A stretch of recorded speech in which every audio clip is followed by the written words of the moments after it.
Ahí, con el mando a distancia, ¿eh? Bueno, pues... ¿Qué tal? Buenas noches. Buenas noches. Que 30 años no es nada, programa 55. Es que te están rotulando. Ah, que me están rotulando, vale. Digo, normalmente me ignoras, pero me parecía quizá incluso demasiado. Buenas noches a todas las personas que gentilmente nos acompañan un miércoles más, o el día de la semana, porque esto ya del autoconsumo televisivo, pues es lo que tiene, repeticiones, YouTube, redes sociales, encantados de que estén ahí. ¿Bien la semana? En términos bien, más generales? o menos bien, bueno, podría haber sido mejor, también podría haber sido peor, que es lo positivo. Dando datos, hoy sería el cumpleaños de gente como, por ejemplo, Eduard Punset. Datos que te vienen a la mente. Hoy, por ejemplo, Camboya se separó de Francia. Ah, es un dato justo hoy. Sí. Luis Miguel Dominguín también hubiera cumplido años hoy. Ah, ¿sabes quién hubiera cumplido años hoy? Y ya lo has pasado por alto. Imperdonable por nuestro carácter de cordobesistas de vocación. Julio Romero de Torres. ¿También? Que nació tal día como hoy, en 1874. Dije, le voy a pillar con esta efeméride. Bueno, rápidamente, porque han visto ustedes que tenemos un asiento vacío, eso significa que tenemos invitado, invitada, y además, bueno, ahora lo ven, de una invitada verdaderamente de excepción. ¿Cómo lo fue Victoria Álvarez, que nos ayudó a recorrer por todos los entresijos de la Casa Lis? Entresijos de la Casa Lis que echaba a andar exactamente el día 7 de abril de 1995. Lo vimos aquí, ¿os acordáis? Dijimos lo que era la Casa Lis, la vimos con goteras. Esto me suena, yo esto ya lo he visto antes. Esto ya lo hemos visto en el programa. Sí. Es por recordar que ha tenido, bueno, pues muy buena acogida este programa, nos alegramos mucho. La verdad es que Victoria Álvarez ha sido... Carlos Pereletegui estaba por ahí atrás, ¿sí? Sin barba. y luego estaba Pedro Pérez Castro con bigote. Pedro Pérez Castro con bigotón. Podríamos decir, por hacer alusiones, ahí estaban las vitrinas bien montadas, que las vimos un poco por el suelo. Bueno, esto era simplemente por recordar un asunto pendiente. Manuel Ramos Andrade, el coleccionista que fue el alma de este Museo de Art Nouveau y Art Deco, que sigue siendo el museo más visitado de Castilla y León, con lo cual nos alegramos muchísimo. Bueno, nuestra Casa Lis. ¿Qué pasa? Que, pues como decimos, por suerte, por bueno, idas, venidas, comentarios, pues ha sido un programa y nos alegramos mucho que ha tenido cierta repercusión. A ti te paran por la calle, te dicen, siempre. tú has robado 3 crisolefantinas. Crisolefantina. Bueno, pues Pedro Pérez Castro nos ha querido contar una anécdota que lógicamente no sabíamos. ¿Nos ha mandado un mensaje Pedro Pérez Castro? Sí, nos ha mandado un mensaje. mensaje. Pedro Pérez Castro que nos prometió una visita guiada por la Casa Lis con el confinamiento y no ha cumplido. Ese mismo Pedro Pérez Castro.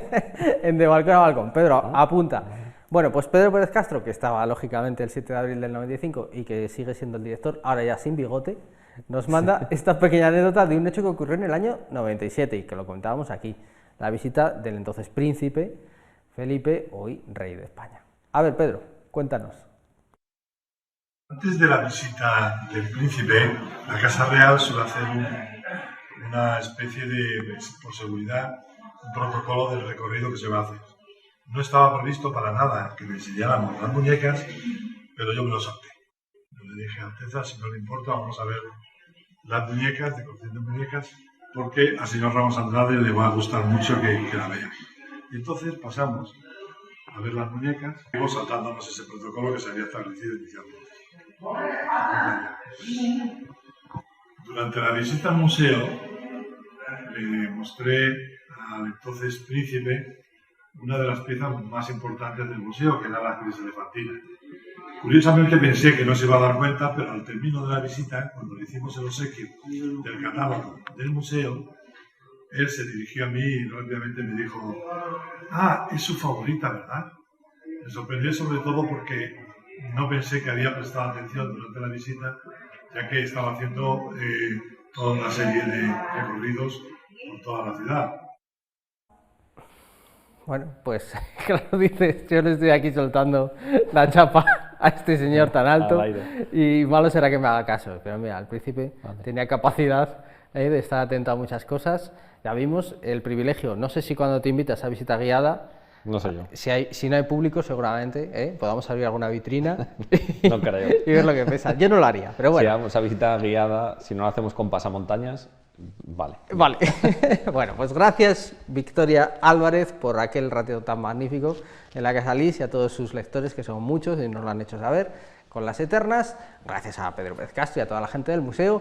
Pero hoy vamos a hablar de otra cosa. Vamos a lo que vamos. Venga, vamos a otra cosa, a otra institución, casi tan importante como la Casa Lis, o todavía más, claro, porque es la casa de la salud, podríamos decir, del hospital. Y sin más dilación, vamos a dar la bienvenida a nuestra invitada esta noche. Ya decimos, auténticamente de excepción, damos la bienvenida a Dolores Caballero. Muy buenas noches. Buenas noches. Un placer, muchas gracias. Bueno, vaya nivelón de invitados que estamos teniendo esta temporada, en el 30 años.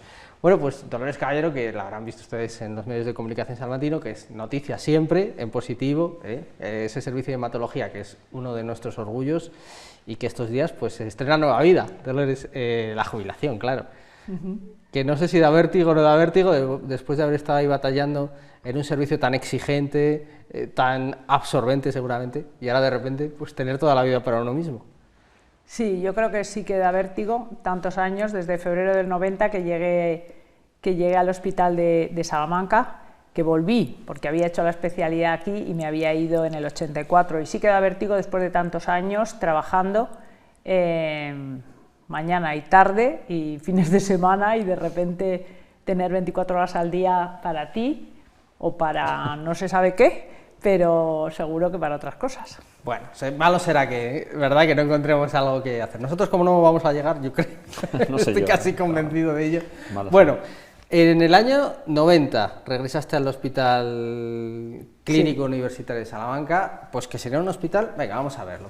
Esto es un par de años después, así que vamos a ir viendo por partes lo que nos encontrábamos. Bueno, ese hospital era el Virgen Vega, la puerta del clínico, imágenes mezcladas de ambas cuestiones. En definitiva, bueno, un complejo que está pues, en momento ya de derribo y de desaparición. Pero bueno, estas primeras imágenes ya nos dicen que estábamos ante un momento totalmente distinto de la sanidad, no había informatización, todo era un poco, bueno, pues más analógico. Primeros ordenadores, primeras posibilidades de evolucionar en los modelos de atención a los pacientes, en los quirófanos, como bueno, parece todo antidiluviano. Antidiluviano, pero bueno, la verdad es que bueno, por los profesionales siempre habéis sido lógicamente el gran valor de este hospital, pero bueno, supongo que ver esto, recordar estas imágenes, que no sé si habías visto muchas veces o solo están en el recuerdo. Tengo muchos recuerdos de esa época, además eso es el quirófano. Yo llegué en febrero del 90 a montar el trasplante de médula ósea, el trasplante hematopoyético en Salamanca, así es que eso que está saliendo lo visité. Lo visitaba casi cada semana, puesto que empezamos a hacer trasplante autólogo y teníamos que extraer las células de la médula ósea de los pacientes, puncionándoles en la cadera por detrás, es lo que se llama trasplante de médula, y íbamos cada martes íbamos al quirófano, o sea que realmente tengo muchos recuerdos del quirófano. Luego he ido muchas veces, pues a veces a ver a pacientes, a veces a pedir a los anestesistas que me colocaran un catéter, a un enfermo, o sea que sí que he visitado mucho ese quirófano, y evidentemente cuando uno va ahora al hospital nuevo, pues bueno, pues es otro mundo, no tiene nada que ver. Claro.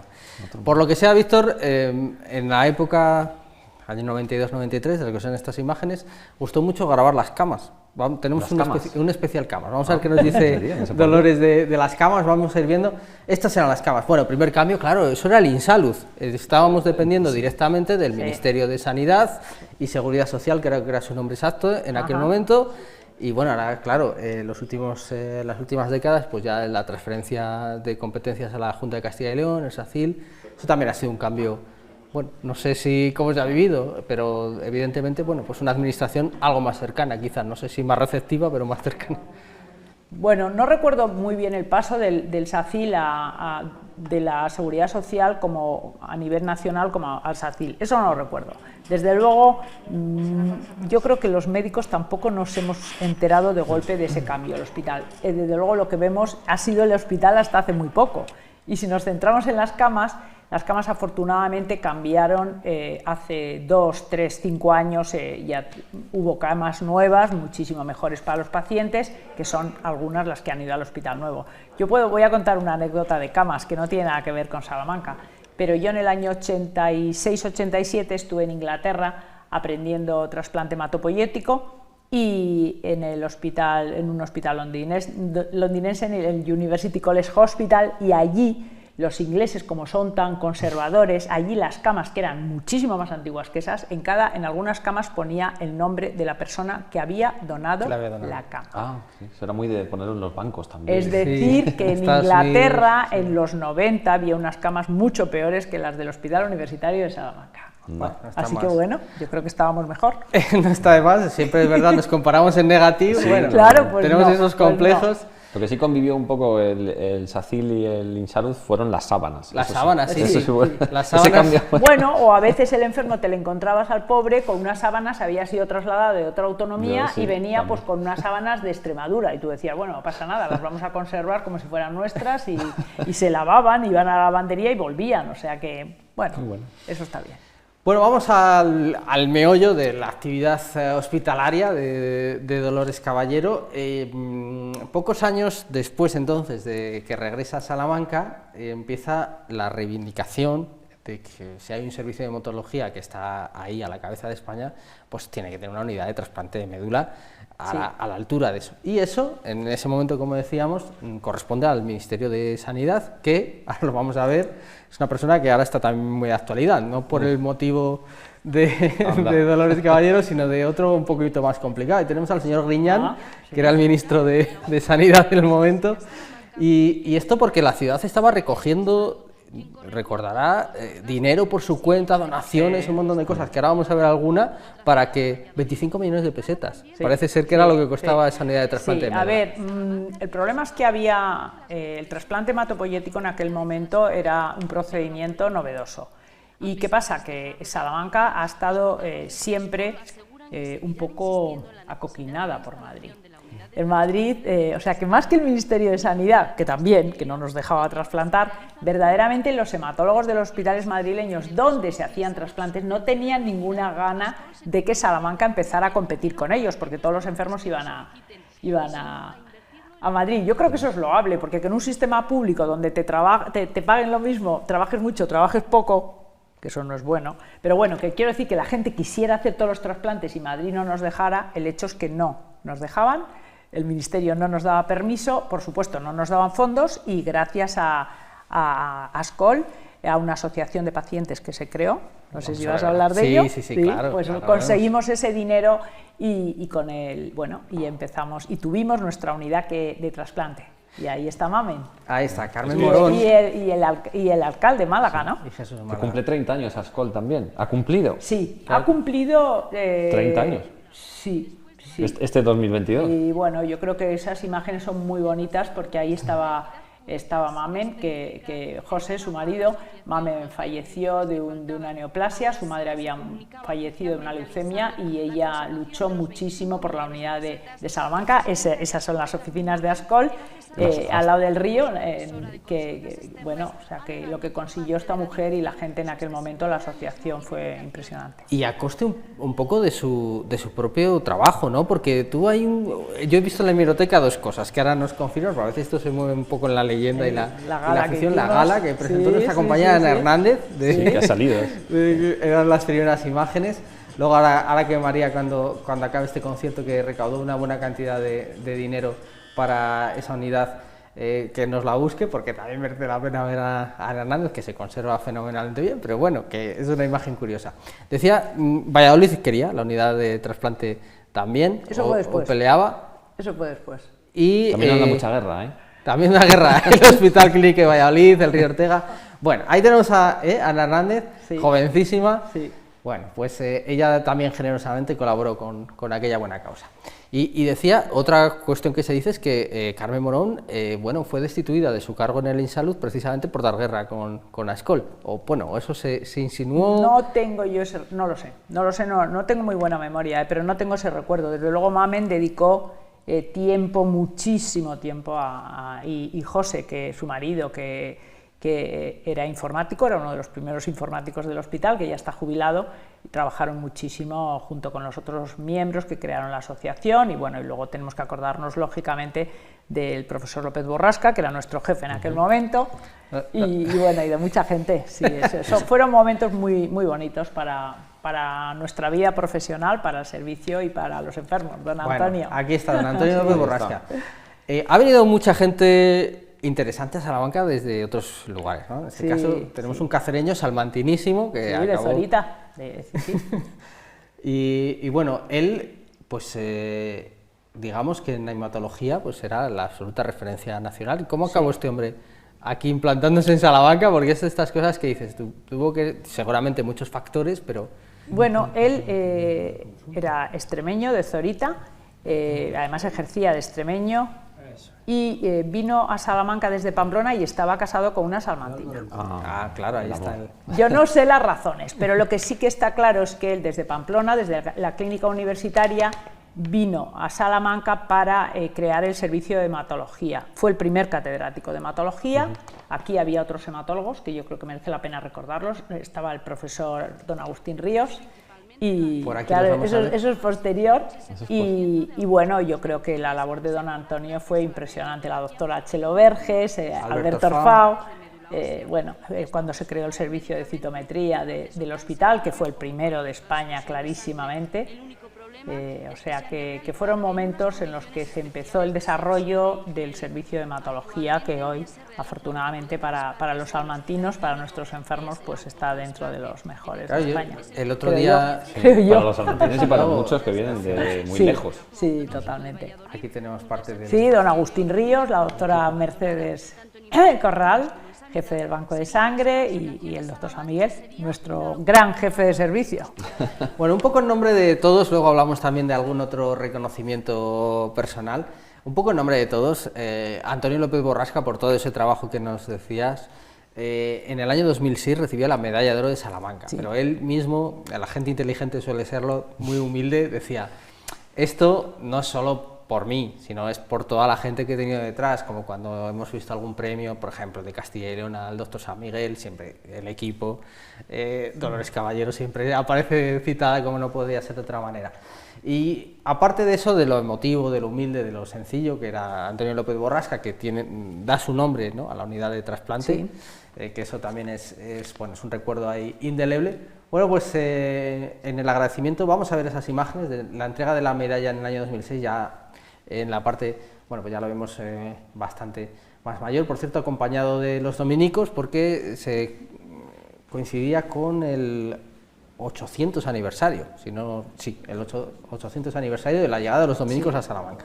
Bueno, medalla de oro aquel año, 2006, a los dominicos, a la Orden de Predicadores y a don Antonio López Borrasca, bueno, evidentemente en época de Julián Lanzarote. Vamos a escuchar las palabras de López Borrasca, que fueron muy bonitas en el agradecimiento de esta medalla. Que mis arreos fueron los libros, los enfermos y el laboratorio, y mis amores, la familia, la universidad, la hematología y esta tierra eterna y perenne con todo su significado, Salamanca. Bueno, pues ahí quedó dicho, ¿eh? Sí. Emociona, la verdad, porque es que transmite, yo creo que trabajar con él tenía que sentirse también como un privilegio, no solo porque fuera una persona que abriera camino, ¿no?, en la hematología. Bueno, fue el primer catedrático de hematología y era un hombre que era muy generoso con sus alumnos.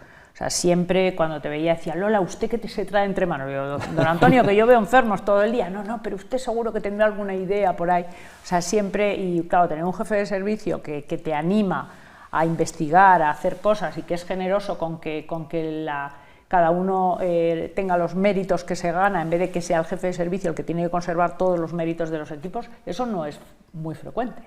Y yo creo que es una virtud que tenía don Antonio y que luego han tenido, creo, los otros jefes de servicio de hematología de Salamanca, tanto Jesús San Miguel como la profesora Consuelo del Cañizo, como el actual jefe, del que puedo hablar menos porque es mi marido, o sea que tampoco le voy a echar piropos, pero creo que todos ellos han sido generosos y eso lo aprendimos de don Antonio, eso y el afán por aprender, por hacer las cosas bien, por investigar, por aunar la clínica y el laboratorio, mucho que agradecerle.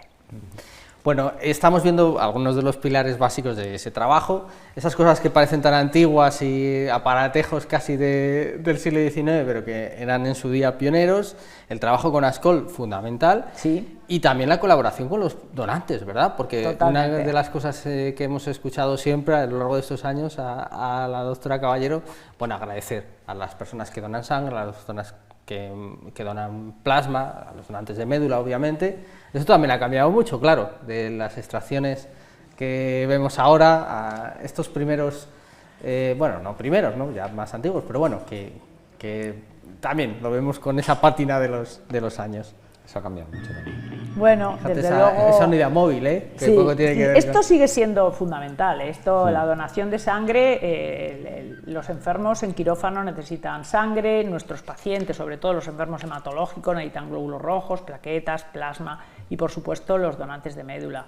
Es decir, que el donante sigue siendo un ejemplo de solidaridad en nuestra sociedad y es muy, muy necesario. O sea, que yo creo que siempre hay que darle las gracias. Y además que no cuesta nada. Es que, No cuesta todo nada. lo contrario. Solo hay que O sea, tener 18 años, estar sano, pesar más de 50 kilos. Y tener ya está. 20 minutos. Y luego te dan un bocadillo por si te mareas o lo que sea. O sea que yo invito a todos a que se hagan donantes. Sí, Bueno, sí. aprovechamos Claro, ¿no? para hacer ese llamamiento.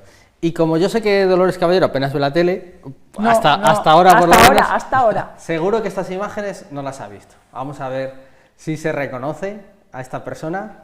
Creo que soy yo. Esto Bueno, se hace bien poquito, ¿eh? Esto no hace de hace no mucho, es verdad. Esto ya es, bueno, el hospital antiguo, lógicamente, pero bueno, ya ahí veamos en unidad Dr. López Borrasca, como decíamos, esa zona, bueno, hematología fue un poco siempre la punta de lanza del hospital en cuanto a implementar mejoras, zona de presión negativa, control, lógicamente, del aire filtrado, bueno, otras mejoras que también el paciente notaba gracias a Ascol, ¿no? Lo de tener determinados privilegios, vamos a decirlo entre comillas, para los acompañantes, la tele Sí, gratis, por supuesto, bueno, ese muy tipo de importante. cosas. Pero bueno, esta unidad, dentro de lo que era el hospital, que ya decíamos que ya se iba barruntando que estaba viejillo, bueno, no era lo que peor había del hospital, ¿no, doctora? Bueno, yo creo que nuestro servicio siempre ha pretendido estar entre los mejores y bueno, y hemos pensado siempre cuál es lo mejor para nuestros enfermos, cuál es el procedimiento médico más complejo, pues el trasplante. Pues Salamanca tiene que hacer trasplantes para Castilla y León, para Extremadura. El enfermo necesita un diagnóstico complejo con técnicas genéticas, con citometría de flujo, pues hemos intentado tener unos laboratorios muy desarrollados. ¿Necesitamos tener células mesenquimales? Pues necesitamos un laboratorio de terapia celular para fabricarlas. Es decir, que es muy fácil en medicina intentar mejorar, porque si tú pones en que la primera persona de tu vida no eres tú, sino él, es decir, el enfermo, El paciente. pues yo creo que es fácil que te contestes la pregunta cada día de qué debería hoy hacer yo, y muchas veces no lo haremos bien. Pero la respuesta siempre es la misma, tengo que mejorar y eso hace que investigues y eso hace que, bueno, pues que te dé muchas satisfacciones. Sí, bueno, esa ha sido la vida del servicio de hematología, creo. El laboratorio, ya lo decíamos, ¿no? Esa fábrica de células. Ahora también estamos ahí en la batalla de las CAR-T o CAR-T, fundamental en la medicina personalizada, en la respuesta a determinados tratamientos para los casos más complejos. Bueno, y ahí afortunadamente también, gracias al trabajo de ustedes, pues el Hospital de Salamanca, creo que son 8 los hospitales. Ahora son 14, pero sí, cuando empezó la actividad de las células CAR en España, se abrieron 8 centros y bueno, yo creo que aquí el jefe, que es Marcos, Fermín Sánchez Rijo y la comunidad, la consejería, nos apoyó y estuvieron ahí para que Salamanca fuera uno de los 8 centros. Ahí hubo unas peleas intestinas, porque había muchos más centros que podían haber sido. Al final Salamanca se nominó gracias al apoyo, insisto, de la consejería. Y bueno, y empezamos en el año 2018, empezamos a administrar células CAR-T y ahora ya llevamos más de 100 pacientes, muchísimos ensayos clínicos y bueno, es un mundo infinito, no le veo fin a las células CAR. Bueno, una última imagen, Dolores, para acabar el programa con, bueno, una despedida también bonita, ya para ver supongo que ya llegar como a la tierra prometida, ¿no? Vemos a Dolores Caballero en el nuevo hospital, acompañada de Marcelo del Jiménez, sí. del jefe de cirugía torácica. Sí.